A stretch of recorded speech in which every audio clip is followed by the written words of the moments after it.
contrincantes, adversarios o enemigos. Sea cual sean las creencias, color, raza, cultura, preferencias o bandera, siempre existe una postura opuesta. Una defensa contraria que al mismo tiempo se sustenta con sus propios argumentos y defiende sus intereses.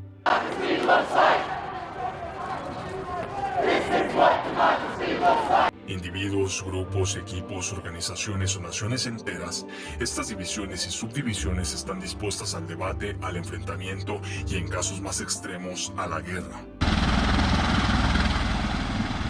Para los seguidores de Dios, los adversarios poseen cualidades oscuras, astutas, impresionantes y sobrehumanas fuera de toda lógica natural. Seres de naturaleza invisible cuya virtud es el engaño y la perdición del hombre.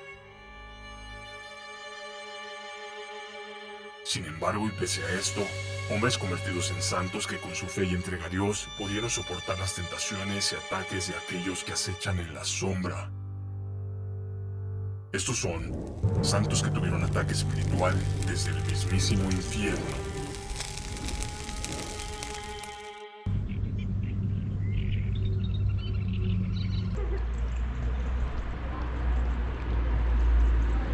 Nacido en Pietrelcina, Benevento, región al sur de Italia en el siglo XIX, Francesco Furione, después conocido como Padre Pío, fue un sacerdote de orden de frailes menores capuchinos. Conocido por sus estigmas y su profunda espiritualidad que dedicó al servicio de Dios, se consagró a Jesús apenas siendo un niño y entre los 15 y 16 años decidió unirse a la orden capuchina. Apenas en su primer lustro de vida, tenía visiones sobre Jesús y la Virgen María, aunque al mismo tiempo sufría de terribles presencias y apariciones diabólicas también.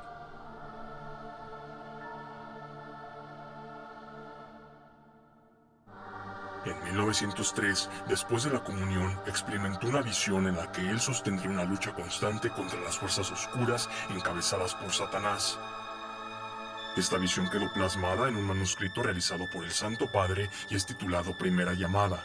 Hoy en día se encuentra custodiado en San Giovanni Rotondo, en Monte San Angelo, Italia. En esta primera visión, el Santo Padre describe cómo en medio de su meditación, de pronto observa un hombre brillante como el sol y con una belleza profundamente radiante, que le toma de la mano y le pide le acompañe, mientras le lleva a un lugar donde había dos grupos numerosos y divididos. Por un lado, uno de sus grupos se caracterizaba por ir vestidos con mantos muy blancos y con caras bellas, mientras que, en el segundo grupo, iban vestidos de negro, su rostro era monstruoso y muy desagradable a la vista. Entre ambas multitudes había un gran espacio que los separaba. Por allí avanzaba un hombre tan alto que aparentaba estar a la altura de las nubes. Su rostro tenía características africanas. Sin embargo, era espeluznante mirarlo ya que era horripilante. Este hombre alto avanzó hacia el Padre, quien en todo momento se mira a sí mismo como un alma, es decir, en tercera persona. Algo así como cuando uno mismo se mira en un sueño. El alma se estremecía al ver como cada vez este hombre horrible se acercaba a ella. Pero a su lado aquel hombre que apareció al principio, su guía, le dijo que debía ser fuerte y combatir contra aquel que venía hacia él. Esto por supuesto le horrorizó tanto que sintió que se moría. Pero su guía lo sostuvo y de pronto venció a aquel grupo, que arrancó terribles chillidos hasta desaparecer.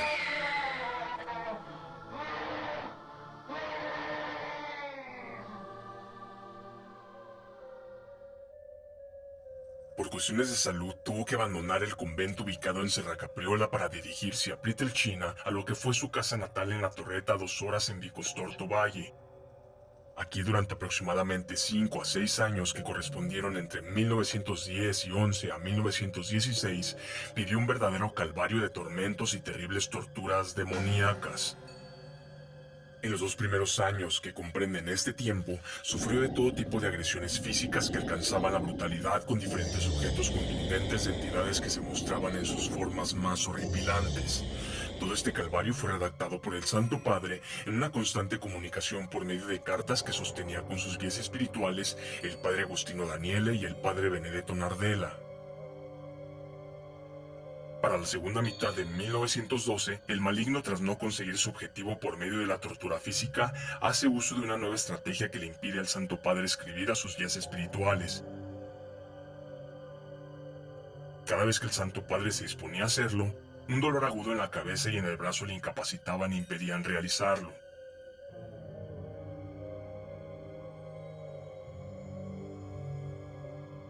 Más adelante, de manera más discreta, trataba de sembrarle dudas sobre esta misma acción de escribir a sus guías espirituales, quienes en función de estos eventos le aconsejaban y servían de apoyo moral y espiritualmente. En una de esas ocasiones, mientras le escribía al padre Agostino, de pronto el maligno se hace presente para decirle lo siguiente: gustarías más a Jesús si rompieras la relación con tu padre. Él es para ti un ser bastante peligroso. Es un objeto de gran distracción para ti. El tiempo es muy valioso, no lo malgastes en esta peligrosa correspondencia con este padre. Utilízalo en rezar por tu salud que está en peligro. Si sigues en este estado, te aviso que el infierno siempre está abierto para ti. Por supuesto, ante la desobediencia del Santo Padre a tal sugerencia, fue amenazado con recibir un castigo tal que la mente humana no podría alguna vez ni siquiera imaginar. En un momento de debilidad, el Santo Padre recibe la visita de Jesús y aprovecha para cuestionarle el permiso que le da a los demonios para agredirlo de tal forma, por lo que Jesús le hace comprender que es necesario hacer uso de los demonios para fortalecer su obediencia.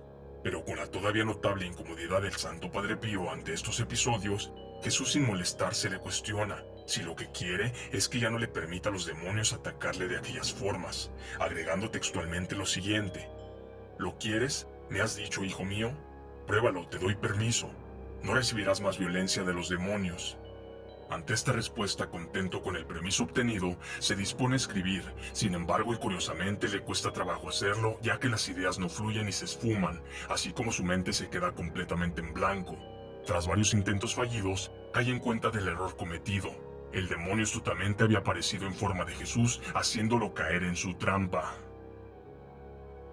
6 años de tormento ya asomaban desde que el Santo Padre estuvo en la Torrecilla en Pietrelcina, mudándose ahora al convento de Santa Ana en Foggia por orden de superiores, que a su vez le piden redactar una relación detallada sobre sus experiencias en aquel lugar. Estas tentaciones son realmente terribles, porque el demonio ataca completamente el espíritu de los que se elevan en el amor de Dios, y lo agita de un modo tan violento que, si no se recibe una ayuda especial del Señor, se podría sucumbir, sobre todo cuando el demonio, para conseguir más fácilmente la victoria, se muestra bajo la forma de una mujer malvada, desnuda y empuja con violencia al alma para hacerla sucumbir y caer en la tentación. Al principio se me apareció bajo la forma de un gato negro y feo. La segunda vez, bajo la forma de unas jovencitas desnudas que bailaban lascivamente. La tercera vez, sin aparecerse, me escupía a la cara. La cuarta vez, sin aparecerse, me atormentaba con ruidos ensordecedores. La quinta vez se me apareció con forma de verdugo que me flageló. La sexta vez con forma de crucificado. La séptima vez bajo la forma de un joven amigo de los frailes que me había visitado hacía poco. La octava vez bajo la forma de un padre espiritual. La novena vez bajo la forma de un padre provincial. La 10ª vez bajo la forma de Pío X. Otras veces bajo la forma de mi ángel de la guarda, San Francisco, la Santísima Virgen, o con su aspecto horrible acompañado de un ejército de espíritus infernales. Además, el padre tuvo que enfrentarse a la burla de algunos miembros de la iglesia, tal como sucedió en una visita del entonces obispo de Ariano Irpino, Mons de Agostino. En una visita al convento, cuando le dijeron lo que sucedía, soltó una carcajada y exclamó: «Venga, padre guardián, la Edad Media ya pasó, ¿y usted todavía cree en estos cuentos chinos?». Más tarde en la cena, el sonido de pisadas en el techo, estruendos y golpes hicieron temblar todo el lugar. El obispo palideció asombrado y tembloroso. A la mañana siguiente abandonó el lugar a toda prisa para no volver jamás. En sus años de estudio, alguna vez afirmó ver entrar un monstruoso perro negro por la puerta del lugar donde dormía. El animal soltaba humo por el hocico y lo miraba fijamente. Del susto, el padre cayó de espaldas en la cama dando un fuerte grito y al borde del desmayo, mientras escuchaba al perro decir: «¡Es él! ¡Es él!», y al mismo tiempo lanzarse por la ventana y desaparecer. Una mañana, mientras estaba confesando, se me presentó un hombre alto, delgado, vestido con cierta elegancia, educado y amable. Este desconocido se arrodilló y empezó a revelar sus pecados, que eran de todo tipo. Algunos contra Dios, contra el prójimo, contra la moral. Todos eran aberrantes. Me sorprendió una cosa. A pesar de todas las censuras, incluso después de mi represión, aduciendo como prueba la palabra de Dios, el magisterio de la iglesia y la moral de los santos, Este enigmático sujeto rebatía mis palabras justificando con extrema habilidad y rebuscada amabilidad todo tipo de pecado, vaciándolo de toda malicia e intentando al mismo tiempo convertir en normales, naturales y humanamente indiferentes todos los actos pecaminosos. Y esto no solo con los pecados que eran gravísimos contra Dios, Jesús, la Virgen y los santos, a los que se refería de otras maneras pero sin nombrarlos nunca, así como también para los pecados que eran moralmente tan sucios y groseros que tocaban el fondo de las más nauseabundas cloacas. Las respuestas que me daba este enigmático penitente a mis argumentaciones, con hábil sutileza y suavizada malicia, me impresionaron. Me preguntaba a mí mismo, ¿quién es este? ¿De qué mundo viene? ¿Quién podrá ser? E intentaba estudiar bien su rostro para leer algo entre los pliegues de su cara, y al mismo tiempo agudizaba el oído para que no se me escapara ninguna de sus palabras de forma que pudiera sopesarlas en toda su magnitud. De repente le digo, «Di viva Jesús, viva María». Nada más de pronunciarle estos dulces y poderosos nombres, Satanás desapareció al instante con un salto, dejando detrás de sí una estela de fuego y un insoportable y irrespirable hedor.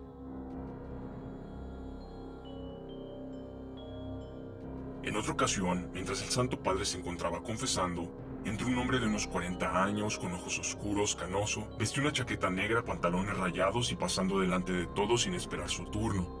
Lo extraño es que nadie se percató de su presencia, aún ni metiéndose delante de la fila. Se presentó con el Santo Padre quedándose de pie. El padre lo invitó a arrodillarse, pero él contestó, «No puedo», y creyendo que estaba enfermo le preguntó enseguida por sus pecados. El hombre dijo tantos pecados que parecía que había cometido todos los pecados del mundo. El padre, después de confesarlo, le pidió al extraño que hiciera una inclinación porque iba a darle la absolución. Otra vez le contestó, «No puedo». Entonces el padre le dijo, «Amigo mío, cuando te vistes por la mañana la cabeza la inclinas un poco, ¿no?». El hombre miró con desdén al padre y le contestó, «Yo soy Lucifer y en mi reino nadie se inclina». Al decir estas palabras, el demonio desapareció en el suelo ante la vista de otro testigo sacerdote. Estos episodios nos ayudan a comprender el difícil camino que lleva la santidad y lo poco conocida que es la intervención diabólica en la vida de todo santo.